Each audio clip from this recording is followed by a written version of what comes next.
Assam police SI এক্সামত অহা কেইটামান question ইয়াতে এইটো কুৱেশ্যন আহিছিলে বিখ্যাত ত্ৰিমূৰ্তি সদাশিৱ তলৰ কোন গুহাৰ অংশ the famous Trimurti Sadashiva is the part of which among the following caves in India ইয়াৰে শুদ্ধটো হ'ব অপশ্যন নম্বৰ চিটো এলিফেণ্টা 2 নম্বৰটো আছিলে অৰুণোদয় প্ৰথম সম্পাদক কোন আছিল who was the first editor of the Arunodoi ইয়াৰ উত্তৰটো হ'ব অপশ্যন নম্বৰ এটো Nathan Brown doctor Nathan Brown হ'ব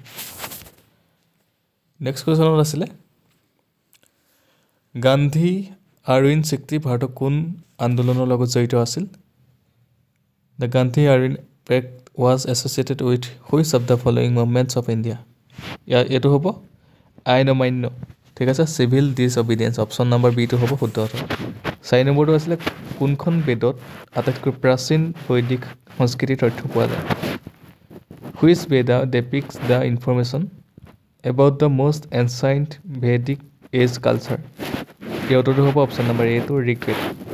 5 নম্বৰ কুৱেশ্যনটোত আছিলে অসমত অভিৰুচি ক্ৰীড়া দিৱস ৰূপে কাৰ জন্মদিন পালন কৰা হয়